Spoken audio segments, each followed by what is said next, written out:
Hi everyone, Kim here, Abundant Life Tarot. Welcome to the channel. We are continuing on with Nykari Johnson's case, and I am recording part 4 actually. There's been the opening oracle reading, the parts 2 and 3 is really the same reading, and I recorded that last night, but I had to split it up into 2 in order to get all of the reading onto YouTube.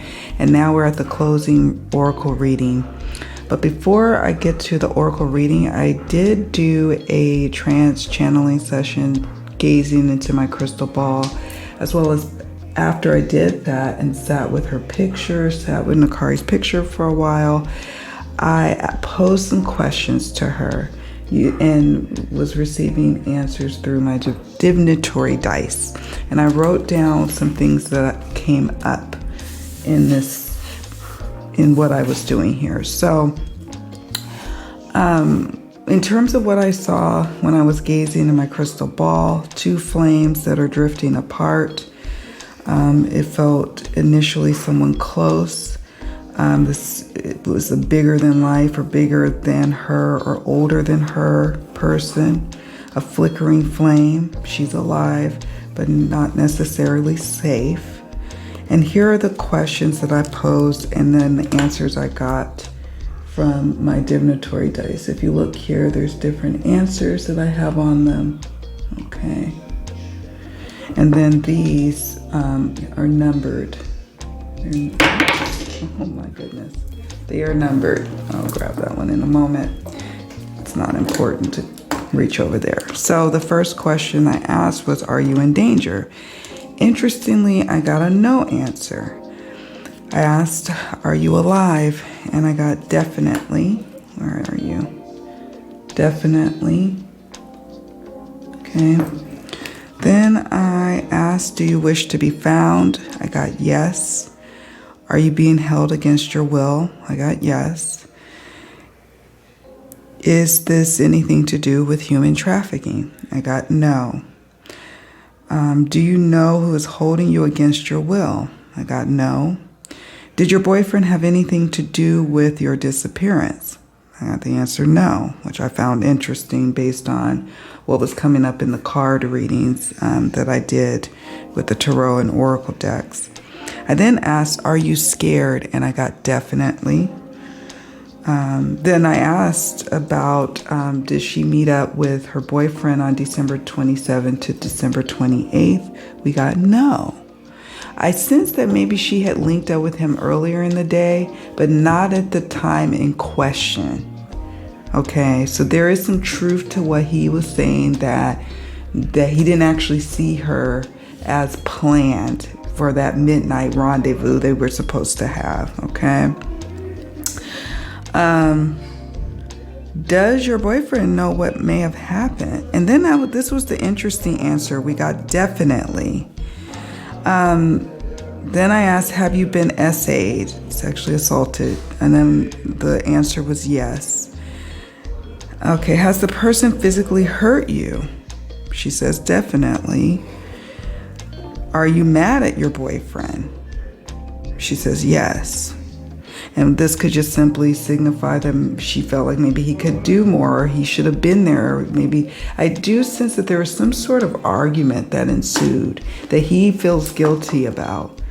It's not just, oh, she just never showed up. It's that something happened that led to them just not meeting up. And he's not maybe being forthright in that regard. Then I asked, how many people are around you right now? I got 3, and then 3, the other digit, like the other dice with a number. So that could mean 6 people. That could mean 3. And she just wants to really hone in on the number 3. 3 times 3 could be 9, but I'm sensing it could be from what I'm sensing here, because look, we have a blank. So if it was just really 3 people, the other dice would have a blank. So it could be 6 people or multiple people. And that ties into that 10 of cups. My apologies for the background noise. My husband, there's someone over here. So There could be some kind of family environment that she's around. Okay. I then asked, do you feel like you were kidnapped? And she says yes. I do sense that if more attention is brought to her case, that's a good thing. It will put pressure on the persons who are responsible for this, but it could also put her in danger. Right now, she doesn't feel really in danger, like maybe she's building their trust or there's some kind of element of her kind of coaxing the situation.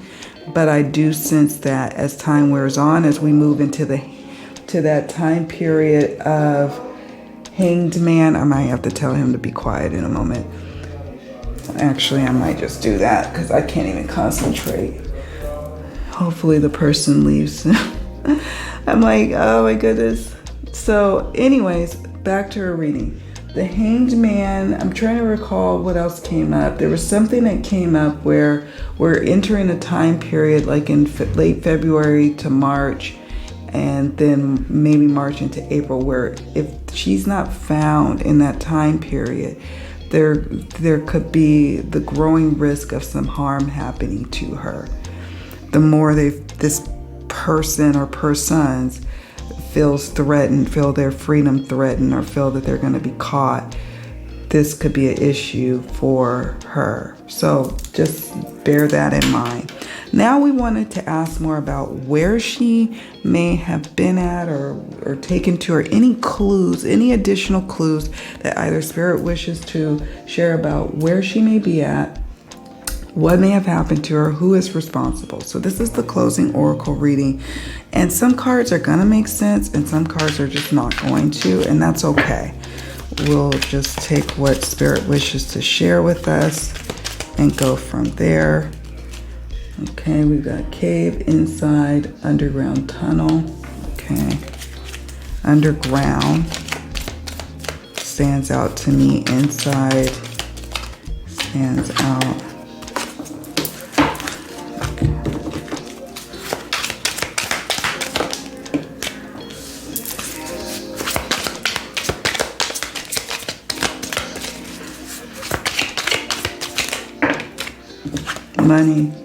Money came up in the reading we did.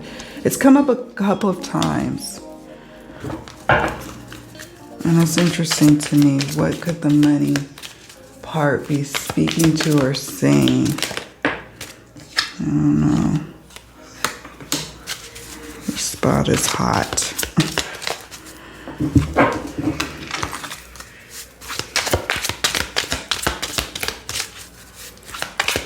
I'll zoom in just a moment.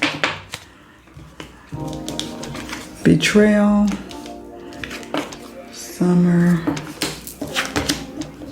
domestic violence, physical abuse. Okay.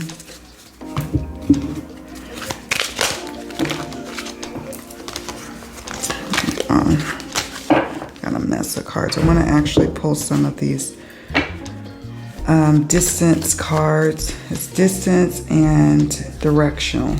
So I pulled all these out and separated them, and just will pull a couple of them to see what, if anything, if it'll say anything about where she may be and in what direction from in relation to her home. Let's see, northwest.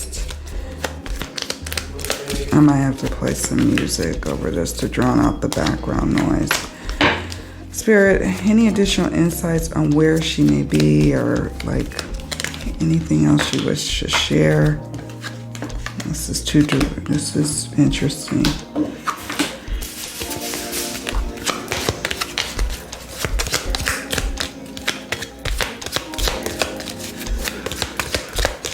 Okay, so what I'm taking from this, nothing else is jumping from these little directional cards, and that's fine.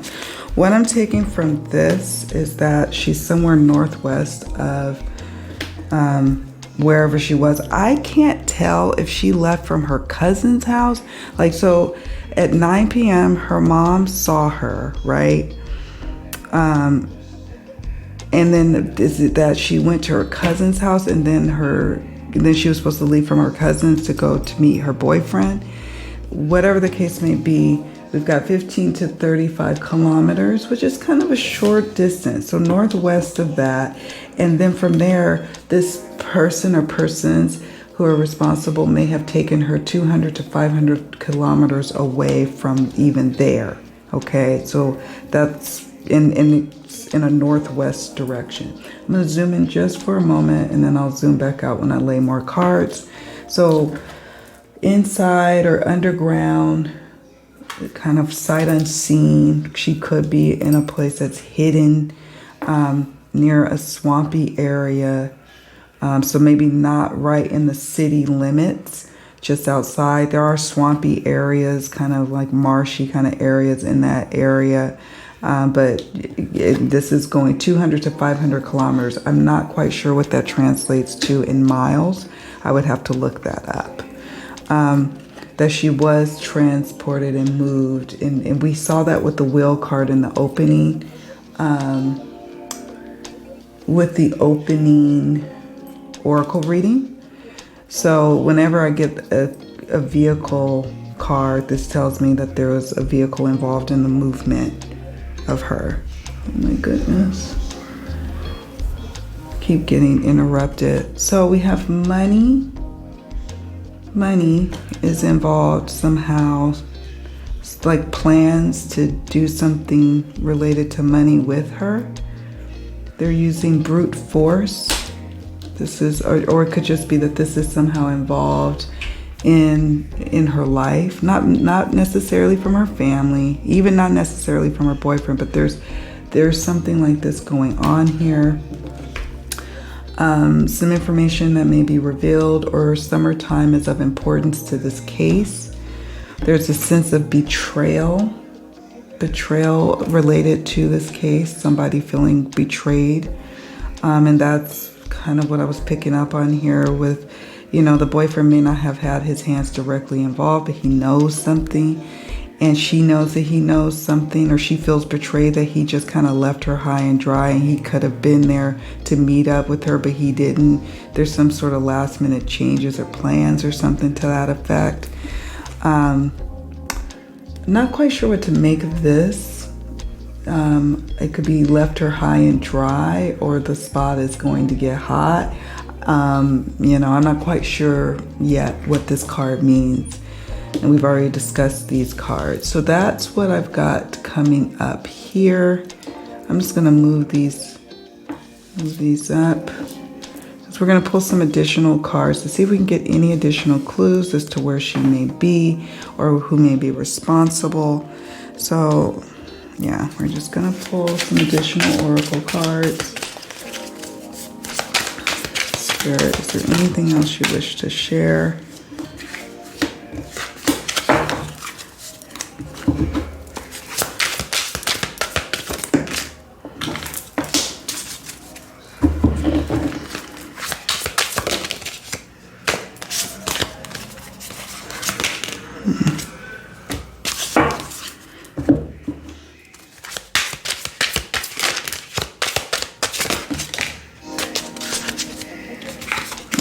Reshuffle these. 1 second.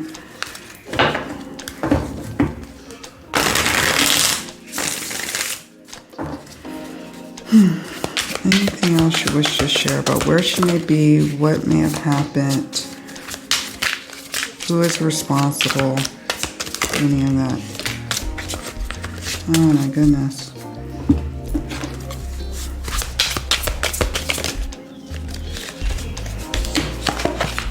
I don't know. Some of the cards make sense and then some of them don't. Okay, so let me show you this. We have motive, revenge. I'm not sure. Let me zoom out. Motive, revenge. Organized crime or gang. That kind of makes sense with the 10 of Cups situation going on in parts 2 and 3.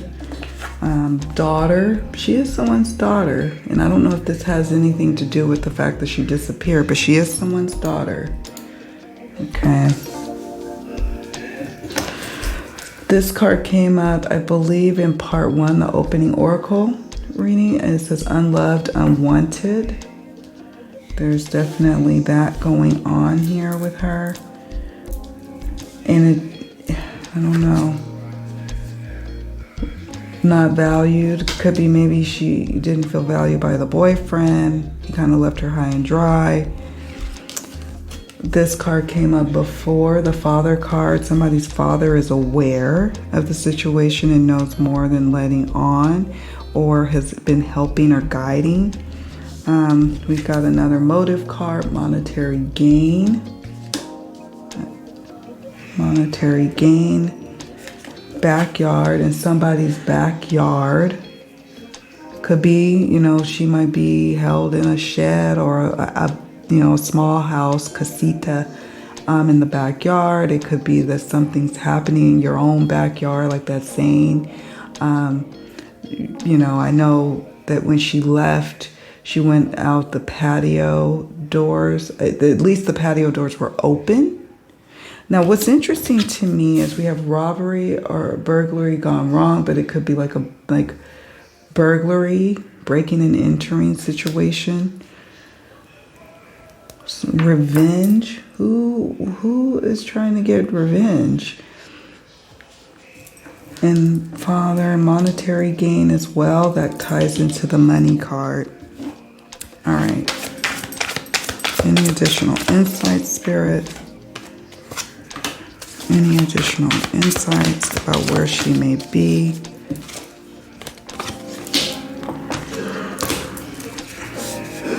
Any additional insights on clues as to where she may be?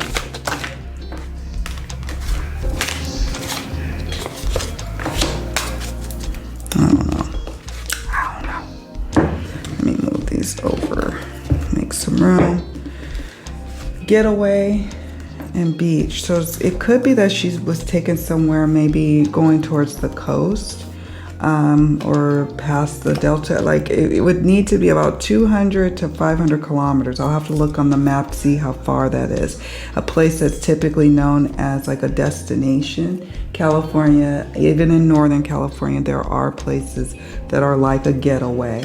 That's near a beach, whether the beach is by the ocean or the beach near a lake or, you know, a river, what have you. But nevertheless, some kind of destination that could have an amusement park nearby.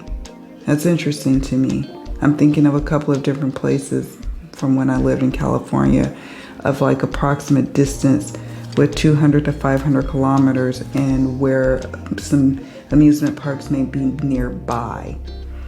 Not that she's an actual amusement park. I mean, of course, I suppose literally could mean that, but this is like a landmark card.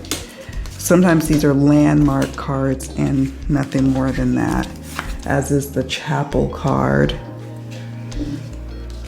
Maybe also somebody who's kind of a religious nut involved, and a bar that could be like off the main turnoff, and then you head on towards where she's located. 200 to 500 kilometers northwest. Carmichael, northwest, huh? Yeah, I'm gonna look at the maps. You know I like to do that and see what I can find.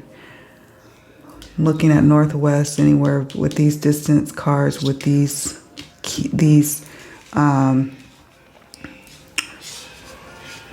it's like landmark or significant landmark parts that could direct us to closer to where she may have been taken or is located. Time is of the essence because they will attempt to move her if they feel like the spot is getting hot. That's what I'm picking up on here.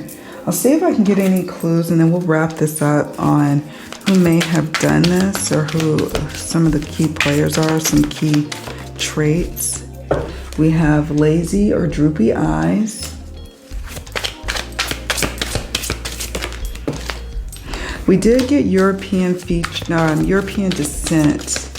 in the last reading, parts 2 and 3. So that is interesting. Something striking about their eyes or the color blue. Doesn't necessarily, I mean, I know people who have light colored eyes who are not Caucasian, but that did come up that it was one of the key players is of European descent or has European ancestry in their makeup. Okay. Okay, let me show you this.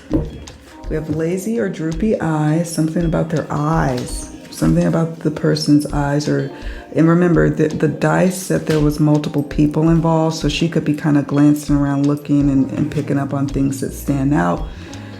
I do still feel her life force myself personally. I haven't watched any other readings as of yet from other readers who may have done a reading on her case. I believe Awakened Butterfly Readings has done a reading. So after I'm done with this one, then I will watch and see what comes up for her. I still feel her presence, but that doesn't mean she's not in danger. Crooked teeth. There's something about somebody who has a crooked smile or crooked teeth. Something about their teeth that is also some kind of distinguishing characteristic. Lazy or droopy eyes. Fair skin or albino. This person may have a thin face. The main culprit may have a thin face. Sometimes it's interesting how when the perps are found and then they're like, you look at them and you're like, oh my gosh, it does, the perp will kind of resemble one of the cards I have created here. Well, you all, I'm going to wrap up here. It is my hope that she is found soon, safe and sound. I'm praying for her. I'm praying for her family. I'm hoping that law enforcement takes this case seriously. Right now, I don't get a sense that they are, and it's really unfortunate because I don't know what is their hesitation about not taking it seriously. But this young lady, based on what I'm picking up on here, she is being held against her will. This is not necessarily a choice. It was a choice for her to go out and about that night, but it was never a choice for her to feel a sense of betrayal, to be taken, to have money possibly be the reason, as one of the motivations as to what they're doing. Also, this abuse here, trying to control her. Yeah, she needs to be found. All right, my friends. Well, we're going to stop it here. Let me know what you think in the comments. Please do me a favor. Hit the like button on your way out. Subscribe if you haven't already done so. Do you know anything about this case? Have you heard about it? I'm curious to hear about how many of you have actually heard about this case. How many of you haven't? I want to hear because it's frustrating, and I've talked about this immensely in all the parts I've done of her readings. And this will probably be the last reading I do for a while on her case, so there's that. But on my new channel, A Surreal Reveal, I do a comparison and contrast of how it's two neighboring counties, Sacramento County, which is the county Nykari lived in, and Kylie Rodney, who lives next door in the next neighboring county of Placer County. And she disappeared, and it's like all this investigative power is put behind her case, and nothing is really being done for Nykari's case. It's really tragic to me, and it needs to be talked about. So I did talk about it on my new channel, where I'll have commentary, give some insight and backstory to some of the cases I cover here in the readings. I'm going to start giving the background more on a separate video on the new channel than I'm going to do it here, just to keep it strictly for the readings. And if you want to know more or more my perspective about it, then you would head on over to A Surreal Reveal. All right, friends, take very good care of yourselves, okay? I will chat with you all later. Bye for now.